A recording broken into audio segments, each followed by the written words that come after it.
Bienvenue à tous à notre étude Explorant la parole de Dieu. C'est notre dernière de la session. Content de vous voir tous.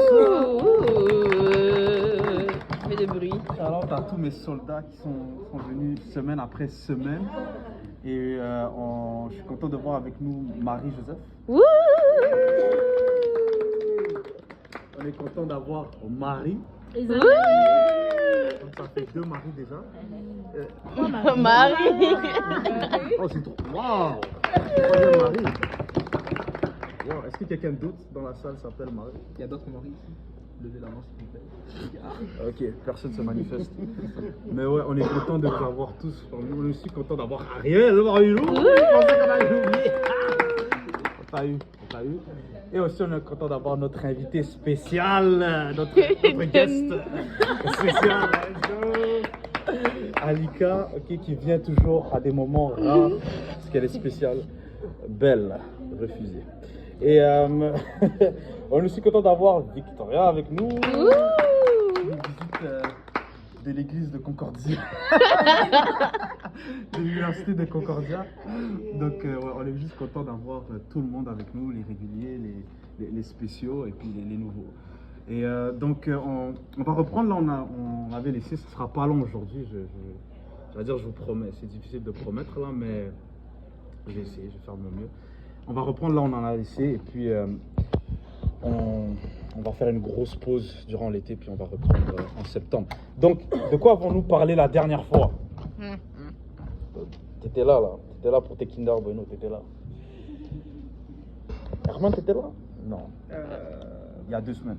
La semaine passée, on n'avait pas. T'étais là? Ouais, t'étais là. De quoi on avait parlé? On était dans quel livre de la Bible, s'il vous plaît? Oui. Donc on se repère déjà, nous sommes dans la Bible, nous sommes dans le livre d'Exode. Et donc Exode, on parlait d'un certain monsieur là, non? Moïse, oui. Et donc on avait vu un peu le début de son histoire, mais c'était quoi l'épisode? Qu'est-ce qui s'est passé dans l'épisode sur lequel on s'est arrêté? Il avait sauvé une fille avec... C'était juste avant ça. Il avait sauvé une fille avec les bergers. Ouais. Puis il avait marié le gars lui avait donné sa fille en mariage. Ouais. Et donc on voit que après 40 ans en Égypte, il s'enfuit d'Égypte après avoir tué un autre Égyptien. On avait vu et parlé du pourquoi et du comment. Et il s'enfuit vers Madian, là où il trouve une femme. Et il reste là-bas, et puis il reste là-bas pendant 40 ans. Et donc, sa vie qui a commencé avec beaucoup de turbulences, finalement, on retrouve un état stable. Et c'est dans cet état de stabilité qu'un autre événement déclencheur vient un peu chambouler sa vie, qu'on avait vu. L'arbuste en feu. Ouais. T'as dit quoi? Arbuste en feu, t'as dit? Exactement. Donc, on voit que Dieu va parler à Moïse et il va le faire par le buisson ardent.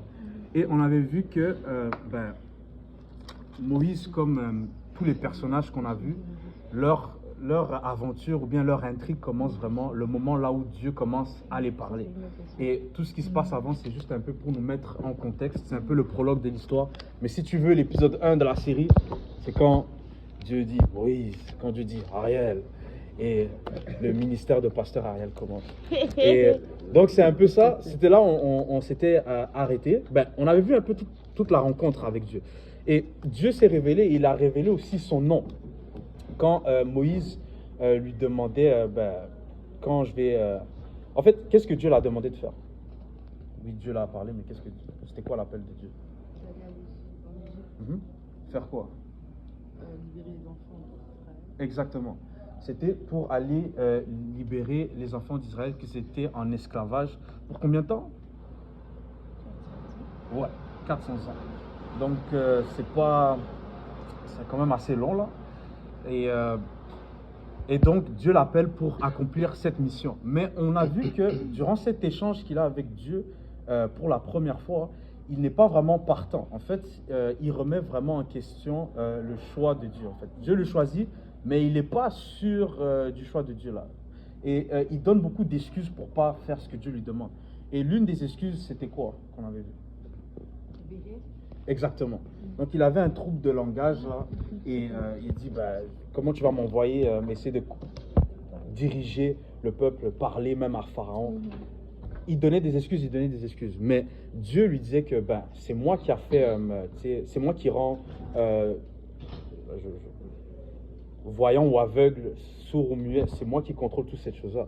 Et donc, il n'avait pas besoin de se soucier de ses capacités à lui. Si Dieu l'avait appelé, ben Dieu sait pourquoi il l'a appelé. Et c'est la même chose avec nous tous. Lorsque Dieu nous appelle, même si on pense qu'on n'est pas qualifié, ben Dieu qualifie ceux qu'il appelle. Et donc, on n'a pas besoin de se fier sur nos propres compétences ou capacités. Si c'est Dieu qui nous appelle, ben, on peut juste se baser sur la parole de Dieu comme fondation. Et on voit que, bon, cet échange a fini par Dieu qui se met en colère parce que à un moment donné, Moïse est comme « Ah, envoie seulement qui tu voudras envoyer. » Et là, Dieu se met en colère et puis il dit « Bon, puisque tu es têtu, je vais te donner une alternative. Il y a ton frère Aaron qui est encore en Égypte là-bas. Ben, il va te servir de porte-parole. Et donc, tu n'auras plus besoin de t'adresser au peuple. Aaron va parler pour toi. » Mais ce n'était pas ça le plan initial de Dieu. Et on a vu que lorsque on interfère avec le plan initial de Dieu, même si la parole de Dieu s'accomplit, parce que c'est la parole de Dieu, ça s'accomplit toujours, à la place que ce soit une bénédiction pour nous, ça devient une malédiction. Et le fait que Dieu utilise Aaron, on ne va pas le voir aujourd'hui, mais plus tard, ça va vraiment causer des problèmes. Mais pour l'instant, on a Aaron comme porte-parole. Et ça nous mène au verset, là on était rendu, donc on était au chapitre plutôt, là on était rendu. Donc Exode 5. J'ai oublié un détail aussi. Est-ce qu'on a vu lorsque Moïse était en chemin vers l'Égypte et puis Dieu a essayé de le tuer? Non.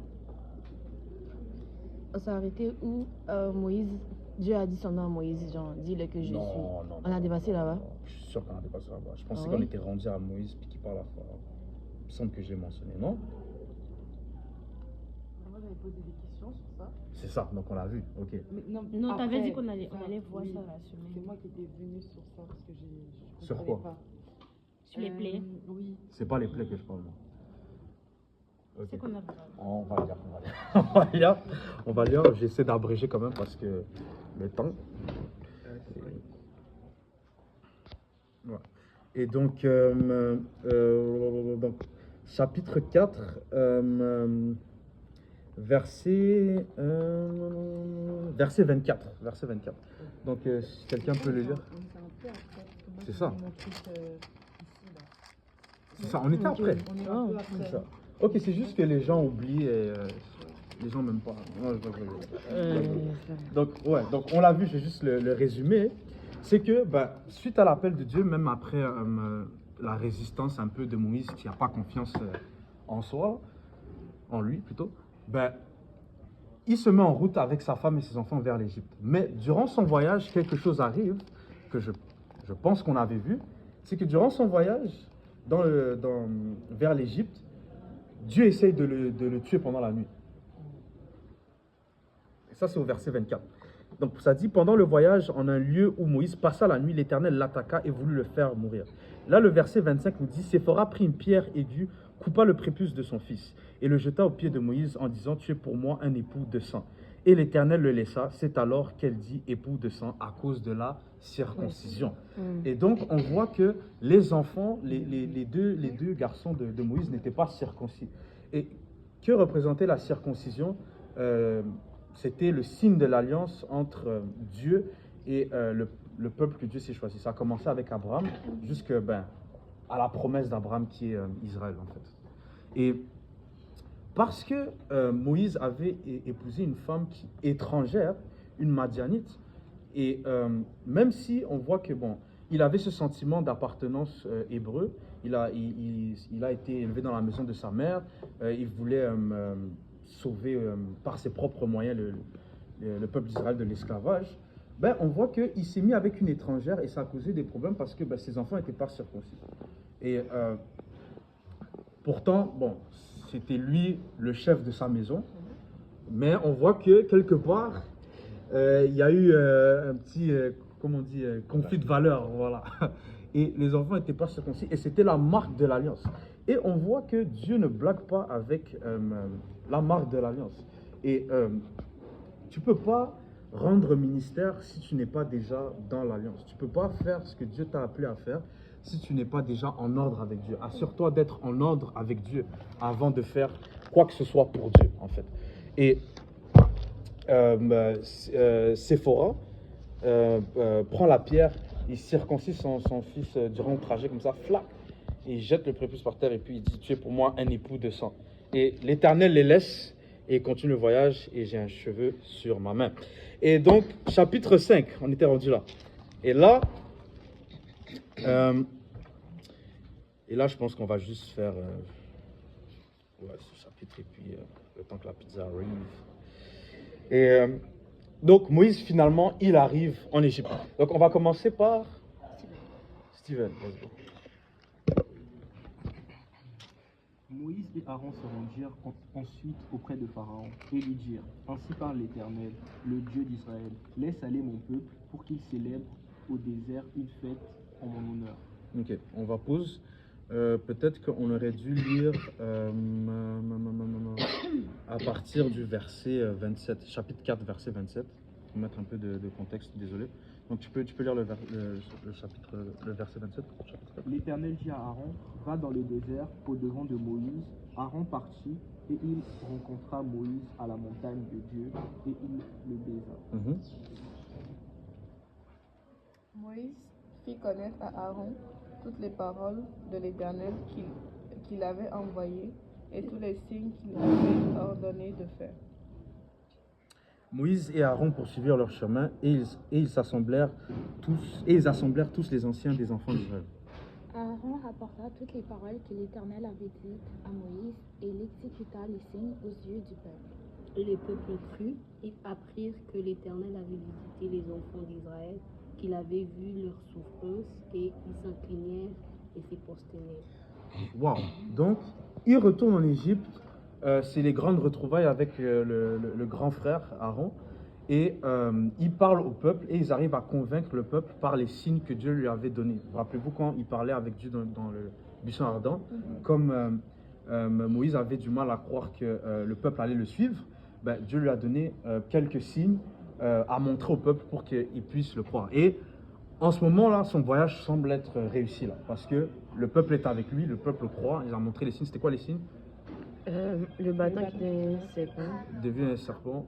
Ensuite, la main qui devient lépreuse. Ouais. Et puis, il y en avait un troisième.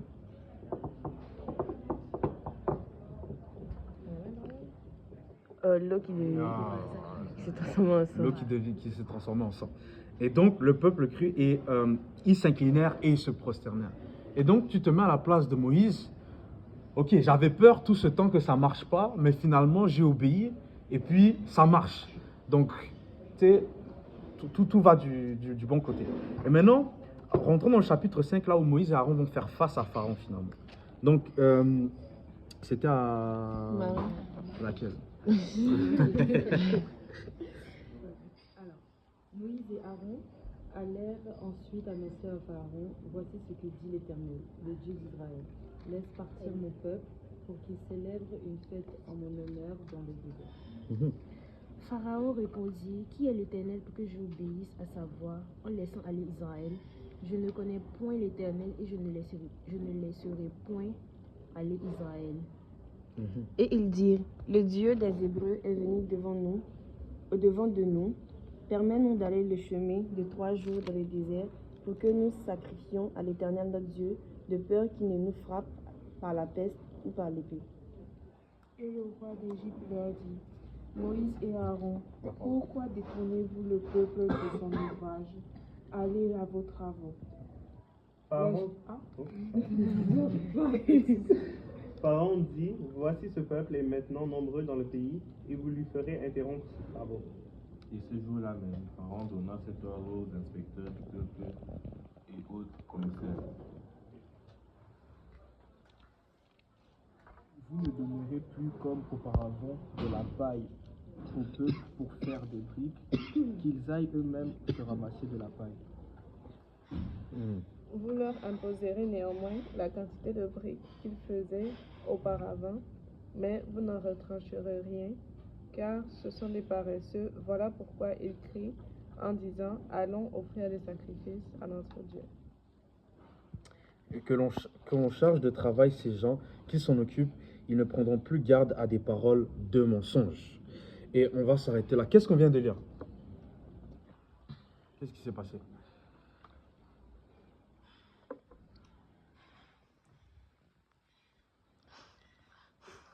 Vous voulez qu'on relise ou quoi? Dieu leur a dit, arrêtez de travailler pour les paresseux, faites-les travailler eux-mêmes. C'est pas ça? Dieu a dit? Pharaon. Ouais. Oh, wow. C'est important de s'assurer qu'on comprend ce qu'on lit. Là. Ok, donc. Moïse, il est parti voir Pharaon. Ouais. Et il leur a demandé si il pouvait les laisser partir pour aller faire un sacrifice pour pas être soit pris par l'épée ou par la peste. Et Pharaon, du coup, on dirait c'est comme s'il l'avait mal pris et comme s'ils avaient tellement du temps pour aller faire ça, et qu'ils n'ont peut-être pas assez de travail, donc il a chargé de travail. C'est des trucs qu'ils allaient récupérer, enfin que normalement c'était les Égyptiens qui allaient leur donner comme la brique, et la paille, ben, qu'ils allaient aller chercher eux-mêmes, mais qu'ils allaient faire autant la même quantité qu'ils faisaient de base. Ouais.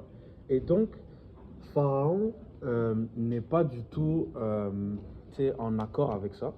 Il rejette complètement la demande de Moïse et d'Aaron. Et en fait, il va empirer un peu la condition du peuple d'Israël, des enfants d'Israël. Et comme Marie l'a résumé, il va s'attendre à la même quantité de travail et de production, sauf que le matériel que les Égyptiens les fournissaient pour faire le travail, ben maintenant c'est eux-mêmes qui devaient aller les chercher. Et donc, non seulement Pharaon ne les laisse pas partir, mais en plus, l'esclavage dont Moïse voulait les délivrer s'empire encore. Et donc, on allait du bon pied, voilà. On allait du bon pied. Le peuple était avec nous, on était contents. Mais là, finalement, quand il fait face à Pharaon, les choses finissent par s'empirer au-delà même de l'imagination. Là. Et quelque chose d'intéressant dans la réponse de Pharaon, lorsque Moïse fait cette demande de laisser aller son peuple, Pharaon répondit au verset 2, « Qui est l'Éternel pour que je l'obéisse, pour que j'obéisse à sa voix en laissant aller Israël? Je ne connais point l'Éternel et je ne laisserai point aller Israël. » Comment vous pouvez caractériser l'attitude de Pharaon, là, la manière dont on le lit? C'est le roi. Est-ce qu'on peut dire qu'il est impoli? Arrogant, c'est... Il y a quoi? Arrogant, c'est plus beau. Ok, j'ai entendu le plus beau. J'ai entendu le plus beau. J'étais comme quoi?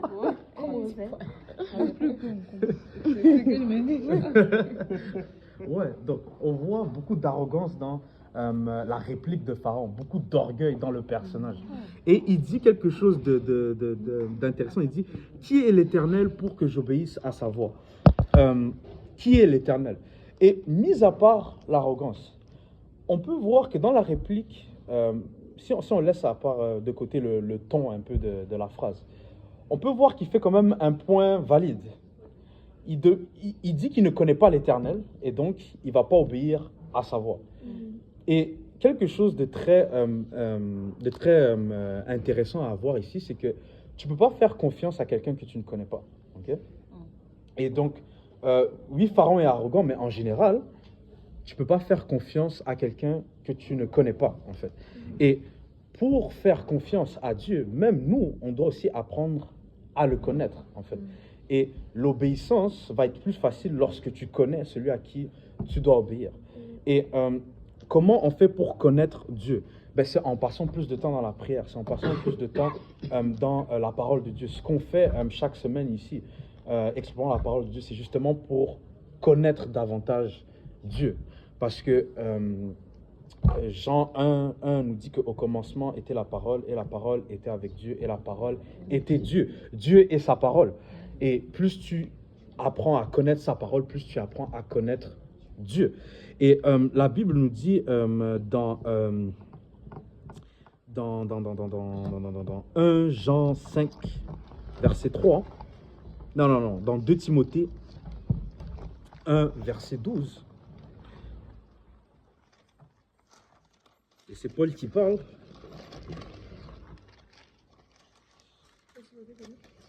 2 Timothée 1, verset 12.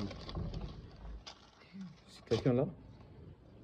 Et c'est à cause de cela que je sais ces choses, mais je n'en ai point honte, car je sais en qui j'ai cru, et je suis persuadé qu'il a la puissance de garder mon dépôt jusqu'à ce jour-là. Et ici, Paul parle des souffrances qu'il endure à cause de l'évangile. Mais est-ce que il prend ces souffrances et puis avec regret? Non. Pourquoi? Parce qu'il sait en qui il a cru. Et c'est ça qui fait la différence. C'est de connaître en qui tu crois. C'est ça qui fait la différence entre quelqu'un qui a la foi avec les œuvres et quelqu'un qui a la foi sans les œuvres. C'est-à-dire une foi qui est complètement morte. Et plus tu apprends à connaître Dieu, plus tu apprends à l'aimer, en fait. Parce que connaître Dieu, c'est l'aimer. Tu ne peux pas connaître Dieu sans l'aimer. Si tu prétends connaître Dieu et tu ne l'aimes pas, c'est que ce n'est pas le vrai Dieu que tu français parti, c'est ça. Et 1 Jean 5,3 nous dit que nous connaissons, verset 2 nous dit, nous connaissons que nous aimons les enfants de Dieu lorsque nous aimons Dieu et que nous pratiquons ses commandements. Car l'amour de Dieu consiste à garder ses commandements. Et ses commandements ne sont pas pénibles. Pénible, c'est un mot qu'on a utilisé ici quand on parlait des travaux forcés, des travaux pénibles. C'est un mot utilisé dans le livre d'Exode qu'on a lu là. Et les commandements de Dieu ne sont pas pénibles, en fait. Et lorsque Dieu nous donne des commandements, c'est toujours pour notre intérêt. C'est comme ça qu'il faut le voir. Dieu ne donne pas des commandements pour lui. Ça fait pas de sens, en fait. Dieu donne les commandements pour nous, en fait. C'est pour nous protéger, c'est pour nous bénir, en fait. Et plus tu aimes Dieu, plus tu vas garder ses commandements. Et donc, Pharaon ne connaît pas Dieu. Ça implique qu'il n'aime pas Dieu, parce que tu ne fais pas confiance à quelqu'un que tu ne connais pas. Et donc, il ne garde pas les commandements, il désobéit, en fait. Et ça, c'était une leçon importante à voir. Mais on voit le caractère évident de Pharaon ici. C'est vraiment quelqu'un d'orgueilleux, en fait. Et la Bible nous dit que Dieu résiste aux orgueilleux. L'orgueil, c'est vraiment un péché redoutable, parce que c'est le même péché qui a fait chuter Lucifer, qu'on connaît aujourd'hui comme étant Satan, en fait. Et donc, l'orgueil, la Bible nous dit que l'orgueil précède la chute, en fait. Et on voit que Pharaon était quelqu'un de prédisposé à avoir un cœur endurci, en fait.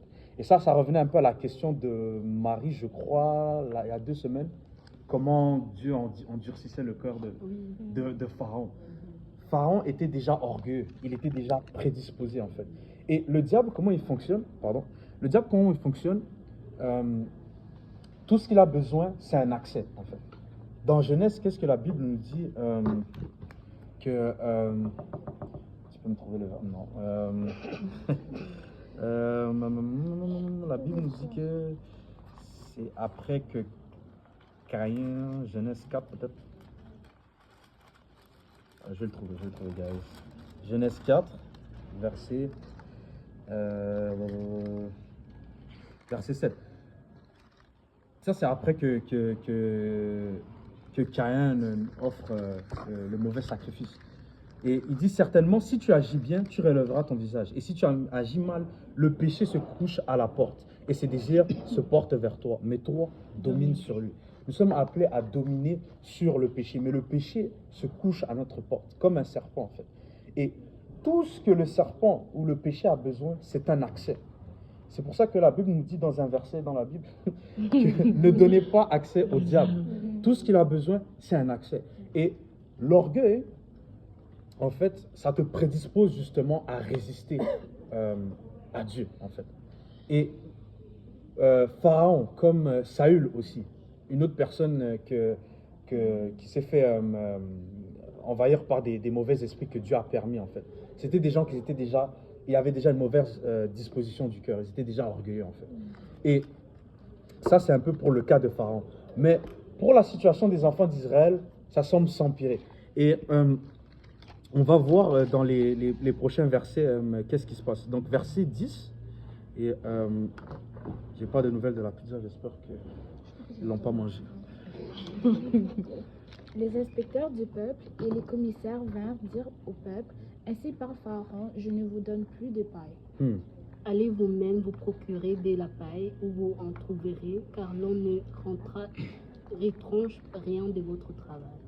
Le peuple se dispersa dans toute l'Égypte pour ramasser du chaume en guise de paille. Les inspecteurs les pressaient en disant, achevez votre tâche jour par jour, comme quand il y avait de la paille. Et les commissaires des enfants d'Israël, que les extateurs, c'est quoi ça? Ma version est bizarre. Le pharaon avait établi sur eux, furent battus, et on leur disait, pourquoi n'avez-vous point achevé votre tâche en faisant des briques hier et aujourd'hui comme auparavant? Donc même les inspecteurs, les commissaires se sont fait taper. Donc ouais, c'est quand même tough. C'est quand même tough. 14. C'est 15, non? 15. C'est bon. Alors les commissaires des enfants d'Israël vinrent et crièrent à Pharaon en disant, pourquoi agis-tu ainsi à l'égard de tes serviteurs? On ne donne point de paille à tes serviteurs, et l'on nous dit, faites des briques. Et voici, tes serviteurs sont battus, comme si ton peuple était coupable. Pharaon répondit, vous êtes des paresseux, voilà pourquoi je vous dis, allons offrir des sacrifices à l'Éternel. Maintenant, allez travailler. On ne vous demandera point de paille et vous livrerez la même quantité de briques. Les commissaires des enfants d'Israël virent qu'on les rendait malheureux en disant, vous ne retrancherez rien de vos briques, chaque jour la tâche du jour. En sortant de chez Pharaon, ils rencontrèrent Moïse et Aaron qui les attendaient. Et leur dirent que l'Éternel vous garde et qu'il juge. Vous nous avez rendus odieux à Pharaon et à ses serviteurs. Vous avez mis une épée dans leurs mains pour nous faire périr. Moïse retourna vers l'Éternel et dit, Seigneur, pourquoi as-tu fait du mal à ce peuple? Est-ce pour cela que tu m'as envoyé? Et donc, là, on voit que c'est comme si la situation, je sais pas comment on dit ça en français, backfire. Ça s'est retourné contre eux. Voilà. Moïse était venu avec des bonnes intentions, mais pas seulement des bonnes intentions. Il était venu sous l'appel de Dieu lui-même. C'est Dieu qui l'avait envoyé. C'est pas quelque chose qu'il a pris de son propre gré. Il y a l'autre mot là. Prérogative. Ouais, c'est ça. Comment on dit? Prérogative. Comprenez français ici. Donc ouais, c'est ça. C'est pas quelque chose qu'il a fait de son propre gré. Répète-moi. De son propre gré. Tout le monde comprend le gré. Oui, Sa propre volonté, c'est Oui, c'est plus mieux, beau. C'est le plus beau. Et c'est Dieu lui-même qui l'a envoyé, mais les choses s'empirent. Et le commissaire voit et puis il dit que l'Éternel vous regarde et qu'il juge. Vous nous avez rendus odieux à Pharaon et à ses serviteurs. Vous avez mis une épée dans leurs mains pour nous faire périr. Et donc, c'est comme si vous avez en fait donné l'occasion à Pharaon d'en finir avec nous, là. Et Moïse retourna vers l'Éternel et dit, Seigneur, pourquoi as-tu fait du mal à ce peuple? Pourquoi m'as-tu envoyé? Pourquoi il fait froid? Parce qu'ils ont ouvert la porte. Ok. Et donc, c'est ça.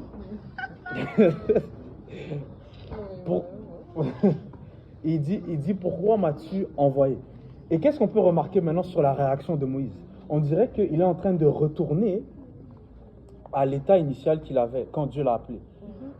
Il n'est pas confiant, en fait. Il n'a pas la foi du tout dans les commandements de Dieu. Il pense que vraiment Dieu l'a abandonné. Parce qu'au début, tout semblait être bien. Il a fait les signes comme Dieu l'a demandé. Et il avait gagné la confiance de... Ouais. Il partait déjà avec des doutes, de toute façon. Est-ce qu'il partait avec des doutes? Bah oui. Tu dis? Tu penses bien ou tu penses pas? Je pense bien. Tu penses bien?